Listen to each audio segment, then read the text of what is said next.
மனிதனாக பிறந்த அனைவருமே வெற்றியடைய விரும்புகின்றனர். பலர் வெற்றிக்காக உழைக்கின்றார்கள். தங்களது பணத்தை, நேரத்தை செலவு செய்து போராடுகின்றார்கள். இருப்பினும் தாங்கள் எண்ணிய வெற்றியை ஒரு சிலரால் மட்டுமே அடைந்து கொள்ள முடிகின்றது. தினம்தோறும் நாம் பல மனிதர்களை கடக்கின்றோம். அவர்களில் அதிகமானவர்கள் தினமும் தங்களது உடலை வருத்தி கடினமாக உழைக்கின்றார்கள். ஆனால் அவர்களது வாழ்க்கை இன்று வரை இருட்டிலேயே இருக்கின்றது. கடின உழைப்பொன்றை வெற்றிக்கான வழி என நாம் எண்ணிக்கொண்டிருக்கையில் உலகில் மிக கடினமாக உழைத்துக் கொண்டிருக்கும் பல கூலி தொழிலாளர்கள் 3 வேளை உணவிற்கே அல்லல் படுவது எவ்விதத்தில் பொருத்தமானது எனில், கடின உழைப்பையும் தாண்டி ஏதோ ஒன்று ஒருவனது வெற்றியில் மிக பெரும் பங்கினை வகிக்கின்றது. அதை அதிர்ஷ்டம் என நாம் கூறிக்கொண்டாலும் அதன் உண்மையான பெயர் வாய்ப்புகளாகும்.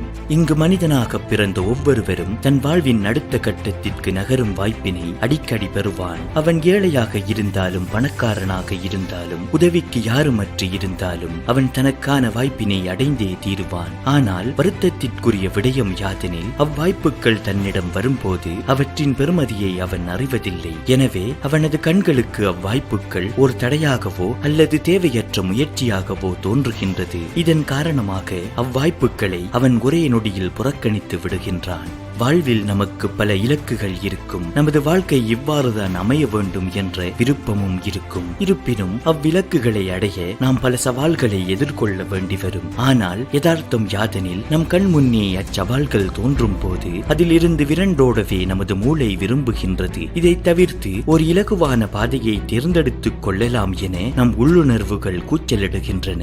ஏனெனில் சவால்களில் தோல்விகள் தோன்றலாம். அத்தோல்விகளை ஏற்றுக்கொள்ள நாம் தயாராக இல்லை.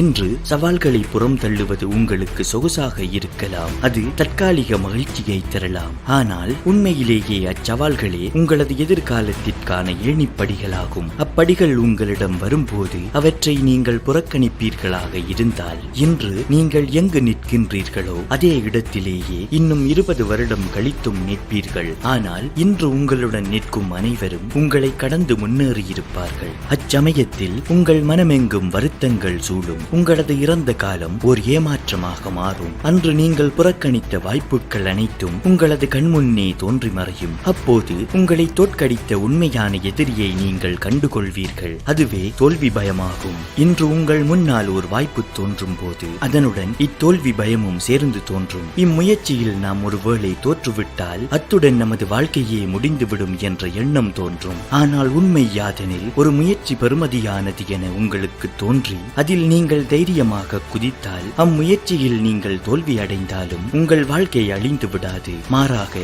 அத்தோல்வியிலிருந்து பல புதிய வாய்ப்புகள் தோன்றும். உண்மையிலேயே தோல்வியில் நீங்கள் பெறும் அனுபவமே உங்களை தோல்வியற்றவனாக மாற்றுகின்றது. எனவே என்றும் தோல்வியை கண்டு அச்சம் கொள்ளாதீர்கள். புதிய முயற்சிகளை கண்டு பின்வாங்காதீர்கள். அவ்வாறு நீங்கள் பின்வாங்கி என்றிருக்கும் இடத்திலேயே சொகுசாக அமர்ந்து கொண்டால் நிச்சயம் உங்களது எதிர்காலத்தை எவ்வித முன்னேற்றமும் மற்ற ஓர் ஏமாற்றமாகவே கண்டுகொள்வீர்கள்.